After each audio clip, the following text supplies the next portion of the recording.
Hi guys, Milog Tarot here. Welcome back po for your kapalaran sa pag-ibig. Para po ito sa mga fire signs, Aries, Leo, and Sagittarius. Maglalagay na lang po ako ng timestamp sa my description box para po mapuntahan ninyo ang inyong zodiac signs. Pero syempre, this is a general reading kaya hindi po lahat ay makaka-relate. Okay, so we will start po. Para sa mga Aries, ano kayang posibleng pagdaraanan ng mga Aries sa mga susunod na mga araw? We have here the Queen of Wands, the Six of Swords, the Ten of Cups, and the Two of Swords. Okay, so parang kumpiyansa kayo dito, feeling confident kayo sa kung ano yung gagawin nyo na desisyon. Parang yung iba sa inyo, hangad ninyo na magkaroon ng magandang pagbabago in your relationship or in your family. Okay? And parang punong-puno kayo dito ng kumpiyansa nga sa sarili ninyo na you can make it happen. And though meron siguro ikaw doubts before, parang this time, ang inaano mo sa self mo is, kailangan ko lang magtiwala. Ganyan. Kailangan ko lang na mag-take ng chance in order to make it happen. Okay? So, naniniwala ka, kumbaga, na posible pa na magkaroon ng magandang pagbabago sa relationship mo. And then we have here the Four of Cups, the Seven of Wands. So talagang lumalaban ka dito na baguhin, kumbaga, yung takbo ng buhay mo or ng relationship mo. Parang you are going to grab an opportunity to make it happen. Kung dati parang hesitant ka, kung dati parang in doubt ka, this time, ayaw mong pakawalan, kumbaga, yung tsansa na darating sa'yo at talagang paninindigan mo, ipaglalaban mo para magkaroon ng magagandang pagbabago. Okay, and then the Judgment. Parang feeling mo, this is the right decision, this is the right thing for you to do. Okay, hindi ko alam exactly kung ano yun. Okay, maaaring iba-iba kayo ng decision na gagawin. Iba yung ways ninyo. Pero one thing is, na in common is, parang meron kayong idea na tamang gawin para magkaroon ng magandang pagbabago sa relationship or sa family. Okay? And then we have here the Hangman, the Five of Pentacles, and the Ten of Pentacles. Okay, so parang nakita mo na, kumbaga, yung other side of the story or other side of things. Kaya kumbaga mas lumawak na yung pangunawa mo about the situation. Pwedeng naintindihan mo na rin kung anong pinanggagalingan siguro noong person mo or nung tao na involved sa sitwasyon. Kaya tipong parang alam mo kung paano mo i-handle at kung yung iba sa inyo, kung halimbawa na na-abandon na kayo or na-ghost kayo, ganyan, or simpleng naghiwalay kayo, parang alam mo na, kumbaga, paano mabuo muli yung relationship ninyo or yung family ninyo. Okay? And then we have here the Chariot.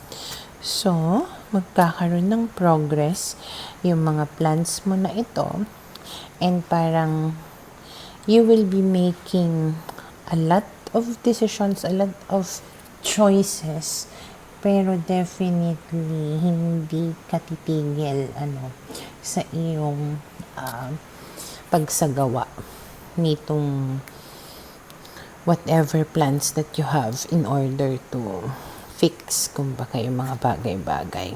And then we have here the lovers. So, ang ending, magiging lovers kayong muli or maayos yung relationship ninyo.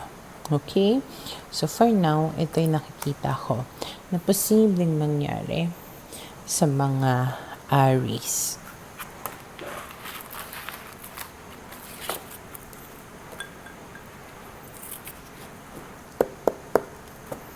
Para sa mga Leo, okay, we will see kung anong posibleng pagdaraanan ng mga Leo sa mga susunod na mga araw.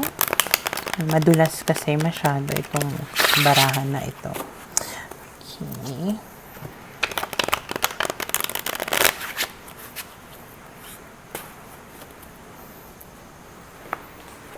So we have here the Page of Pentacles, the Seven of Swords, the Knight of Cups, and the Ace of Wands. Okay, so malaki yung chance na you are dealing with an earth sign. Okay. Taurus, Virgo, Capricorn. And kung hindi kayo nag-uusap nitong tao na to, maaaring mag-reach out siya sa'yo muli. Okay? So, magkakaroon ulit kayo ng communication.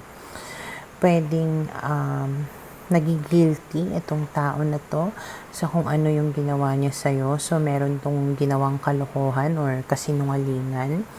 So, parang manunuyo siya sa'yo and lalandiin ka niyang muli, and pwedeng magkaroon ulit kayo ng something.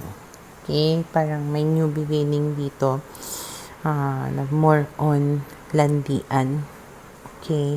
So, susuyuin ka niya kasi nagigilty siya sa kung ano yung ginawa niya sa'yo. Okay? And then we have here the, Three of Wands. And then we have here the Nine of Wands, the Five of Swords, and the Six of Wands. Pero ikaw, medyo maingat ka. Okay, sa pakikipag-deal sa kanya. Medyo hesitant ka kasi alam mo na sinungaling eh. So, medyo natatakot ka na baka nga ulitin na naman niya kung ano yung ginawa niya sa'yo before. Okay? So, ang ginagawa mo, ang nakikita ko lang dito na gagawin mo, parang ni-enjoy mo yung attention na binibigay sa'yo. I-enjoy mo yung landian ninyong dalawa. But still, medyo pinipigilan mo dito yung sarili mo. Parang careful ka ba din? Parang ironic lang na ini-enjoy mo pero nagpipigil ka. Parang ang hirap.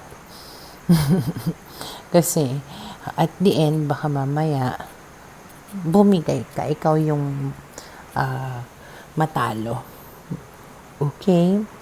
And then we have here the Knight of Wands. So parang mas magiging agresibo siya dito sa pakikipag sa panunuyo sa'yo. Pero with the Moon here, parang the more na nagiging aggressive siya sa'yo, the more na nagkakaroon ka dito ng takot, ng doubts. Kasi parang mas nagiging parang mas nagiging confusing sa'yo yung totoong intention niya. Okay? So, parang nagtataka ka, bakit kaya to sobrang ganito sa akin? Okay? So, ngayon, tinitimbang mo yung mga bagay-bagay. Okay?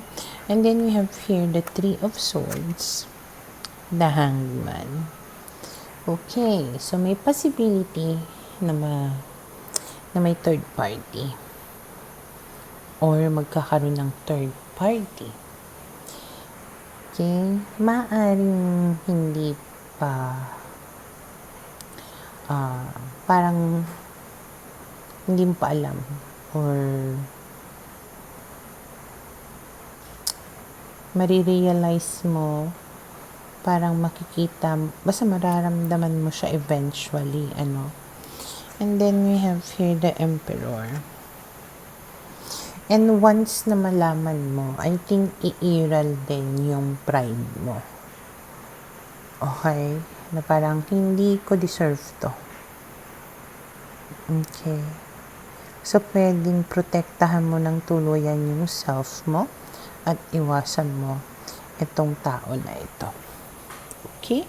So, for now, ito yung nakikita ko na posibleng mangyari sa mga Leo.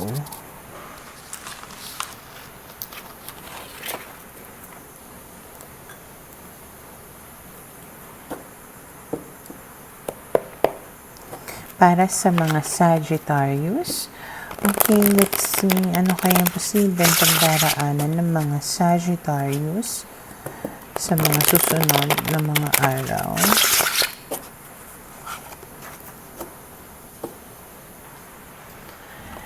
So we have here the Magician, the King of Cups, the Hierophant, and we have here the Five of Swords. Okay. So, sa nakikita ko dito, merong isang tao dito na sobrang mahal na mahal ka at gusto niya na magkaroon kayo ng committed relationship. At parang nakikita ko dito na mararamdaman mo yung effort from this person sa mga susunod na mga araw. Okay? Yun nga lang kasi, may history itong tao na to na sinungaling or nagsinungaling siya sa'yo. So, pwedeng iniiwasan mo tong tao na to or nagkaroon talaga kayo ng conflict, okay, argument, ganyan. Pero, mahal ka naman niya. Okay?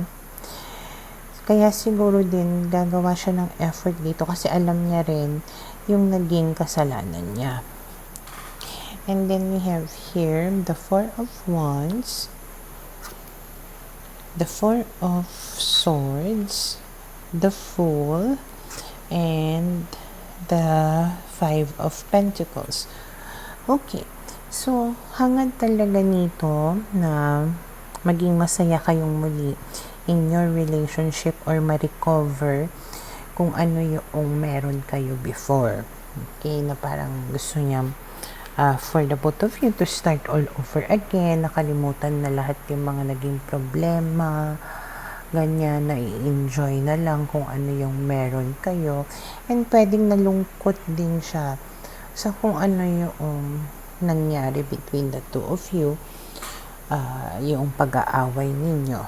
Okay, and then we have here the Page of Wands, the Queen of Wands, and we have here the Seven of Cups. Okay, so sa nakikita ko rito, parang patuloy ang kanyang panunuyo sa'yo, paglalambing, and syempre dahil sa talagang mararamdaman mo yung effort niya, maaaring you will feel confident. Okay, pero parang meron kang pinagpapaliban dito na desisyon. Okay. Or pwedeng gusto mo muna talaga na suyuin ka niya ng todo-todo or makakampante ka ng todo-todo bago ka gumawa ng desisyon. Okay? And then we have here the Nine of Wands and the Justice. Kasi napagod ka eh. Or pwedeng pinoprotektahan mo yung self mo dito eh. Na you want him or her to tell you the truth or to give you what you want or to do the right thing bago ka gumawa ng desisyon. Okay? And then we have here the Four of Cups. Ibig sabihin lang, parang meron kang hindi pa nakukuha. mula sa kanya. Parang hindi ka kontento, kumbaga, dun sa pinapakita niya sa'yo or dun sa sinasabi niya sa'yo, na kahit na tipong in a way, sobrang effort niya. It's like, hindi mo na-appreciate.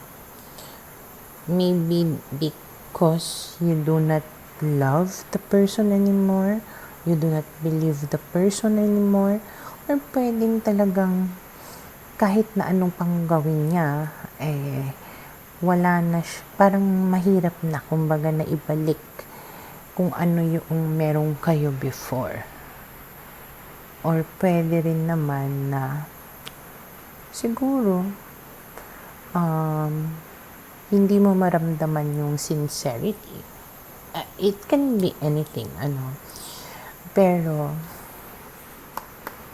it's like hindi siya enough to really make you say na okay, sige, deserve na to give you another chance. It's like you are searching for something na hindi niya na ibibigay sa'yo. Or maybe hindi mo talaga siya mahal na. Okay? So, for now, ito yung nakikita ko na posibleng mangyari sa mga Sagittarius.